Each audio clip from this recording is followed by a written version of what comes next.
Hello hi అండి, నమస్తే. Welcome to current affairs light YouTube channel. ఇవాళ మన క్లాస్లో రీసెంట్గా జరిగినటువంటి కరెంట్ అఫైర్స్లో ఇంపార్టెంట్ కాన్సెప్ట్ నేర్చుకుందామండి.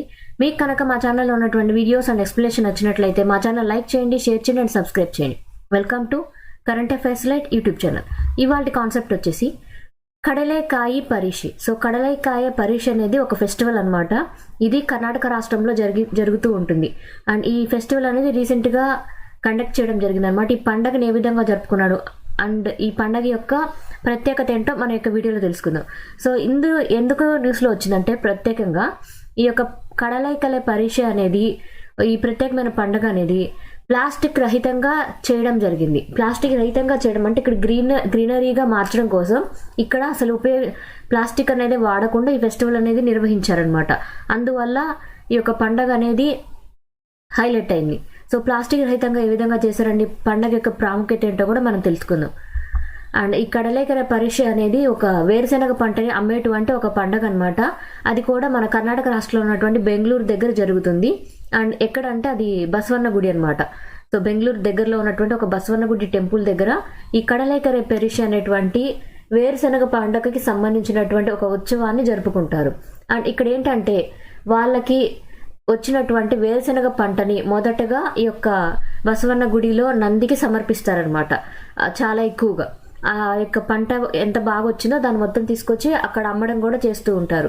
అండ్ ఇక్కడైతే ఫార్మర్స్, ఎక్కడైతే కర్ణాటక రాష్ట్రం మొత్తం ఉన్నటువంటి రైతులు ఎవరైతే ఉంటారో వాళ్ళు పండించినటువంటి వేరుశెనగ పంట మొత్తాన్ని కూడా ఆ కిలోమీటర్ మేర గుడి యొక్క ఆవరణ మొత్తంలో కూడా ఆ పంటను అక్కడ తీసుకొని వచ్చి వాళ్ళ అమ్మకం అనేది చేస్తారనమాట.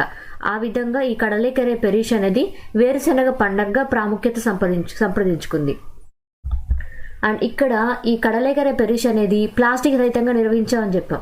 సో ప్లాస్టిక్ రహితంగా నిర్వహించడం అంటే ఇక్కడ గ్రీనరీగా ఈ ఫెస్టివల్ని తీసుకొని వచ్చారు. అంటే ఇక్కడ వాళ్ళు సింగిల్ యూజ్ ప్లాస్టిక్ బాటిల్స్ ఏవైతే ఉంటాయో వాటన్నిటిని నిషేధించారనమాట. అండ్ దాంతోపాటు రీసైక్లింగ్ బిన్స్ అనేవి యూజ్ చేయడం జరిగింది. అండ్ పబ్లిక్ ట్రాన్స్పోర్టేషన్ కావచ్చు, అందుకోసం పొల్యూషన్ రహితంగా ఉండడం కోసం వాళ్ళు పబ్లిక్ ట్రాన్స్పోర్ట్ అనేది వాడారు. అండ్ దాంతోపాటు స్ట్రాస్ వాడడం కావచ్చు, అలాంటివి చేశారు. రీయూజబుల్ ఐటమ్స్ అనేవి వాళ్ళు అక్కడ పండగ నిర్వహించేటప్పుడు ఎక్కువగా వాడారనమాట. సో మొత్తం ఈ పండగ నిర్వహించే క్రమంలో వాళ్ళు తీసుకున్నటువంటి ఒక అంశం ఏంటంటే, ప్లాస్టిక్ రహితంగా ఈ పండగ నిర్వహించుకోవాలని కట్టుదిట్టంగా వాళ్ళు ఈ పండగ అనేది సిద్ధం చేసుకోవడం జరిగింది. అంటే దీని యొక్క ప్రాముఖ్యత ఏంటి?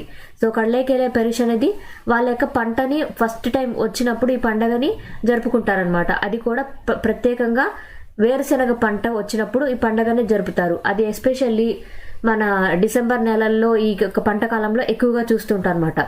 అండ్ ఎప్పుడు జరుగుతుందంటే కార్తీక మాసం చివరి రోజు ఈ యొక్క పండగ అనేది జరుగుతూ ఉంటుంది. అండ్ ఇది ఇంగ్లీష్ క్యాలెండర్ ప్రకారం అయితే డేట్స్ అనేవి మారుతుంటాయి. బట్ కార్తీక మాసం యొక్క చివరి రోజు అనేది ఎక్కువ శాతం ఈ పండగ నిర్వహించడం జరుగుతుంది అనమాట. అండ్ ఈ యొక్క పండగ ప్రాముఖ్యత ఏ విధంగా ఉంటుంది? సో ఈ యొక్క పండగ ప్రాముఖ్యతలు ఏంటంటే, ఈ సంవత్సరం అయితే 9th డిసెంబర్ నుంచి 11th డిసెంబర్ వరకు కూడా ఈ యొక్క బెంగళూరులో ఉన్నటువంటి బసవన్న గుడిలో ఈ యొక్క పండగ అనేది జరిగిందనమాట. సో మొత్తం మెయిన్ ఈవెంట్ వచ్చేసి 11 డిసెంబర్న ఈ పండుగని నిర్వహించడం జరిగింది. అండ్ ఇక్కడ ఏంటంటే ఈ బుల్ టెంపుల్ ఏదైతే ఉందో బసవన్న గుడి, సో దానికి వాళ్ళు ఈ యొక్క మొత్తం గ్రీటింగ్స్ తెలియచేస్తూ, అంటే వాళ్ళు పండించిన పంటని దేవతగా అక్కడ నంది ముందు ఉంచి వాళ్ళ ఆశీర్వాదం అనేది తీసుకోవడానికి ఈ యొక్క పండుగని నిర్వహిస్తూ ఉంటారనమాట. సో ఇయర్ లాంగ్ బ్లెస్సింగ్స్ అనేవి వాళ్ళ యొక్క నంది దగ్గర తీసుకుంటారు.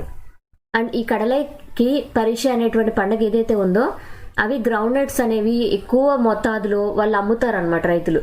సో అక్కడ బయట మార్కెట్లో ఉండేటువంటి తక్కువ రేటుకే, మార్కెట్ రేటు కన్నా తక్కువ రేటుకి అక్కడ నుంచి రైతుల నుంచి డైరెక్ట్గా కొనుక్కుంటూ ఉంటారు. అండ్ ఇక్కడ ఏంటంటే పూజ అండ్ ప్రేయర్స్ అనేవి ఈ యొక్క గుడిలో ఈ టైంలో నిర్వహిస్తూ ఉంటారనమాట. అండ్ అక్కడ ఉన్నటువంటి స్ట్రీట్స్ అన్నీ కూడా చాలా డెకరేట్ చేసి ఫుడ్లెట్స్, గేమ్స్, టాయ్స్ ఇవన్నీ ఒక సంతలాగా అండ్ అక్కడ ఒక పెద్ద ఫెస్టివల్ లాగా ఈ యొక్క పండుగని నిర్వహిస్తూ ఉంటారు. సో ఈ యొక్క పండుగ అనేది రైతులు వచ్చి అక్కడ పంటని అమ్ముకునేటువంటి పండుగగా ఉన్నప్పటికీ కూడా ఈ పండుగ అనేది ఒక పెద్ద ఉత్సవంగా అక్కడ ప్రజలందరూ భావిస్తారనమాట. ఆ విధంగా రైతులకి ఎంతో కొంత లాభం అనేది ఎక్కువగా వస్తుంది. అండ్ దాంతోపాటు వాళ్ళు అక్కడ గుడిలో ఉన్నటువంటి బసవన్నని వాళ్ళు పూజించుకుంటూ ఉంటారు. Thank you for watching my video. మీకు కనుక నా వీడియో అండ్ ఎక్స్ప్లెనేషన్ నచ్చినట్లయితే నా వీడియోస్ లైక్ చేయండి, షేర్ చేయండి అండ్ సబ్స్క్రైబ్ చేయండి. Thank you for watching. మీకు కనుక ఏదైనా కామెంట్ అవసరమైతే, మీకు కనుక ఏదైనా పర్టికులర్ కాన్సెప్ట్ అవసరమైతే నా కామెంట్ సెక్షన్లో తెలియజేయండి. Thank you for watching.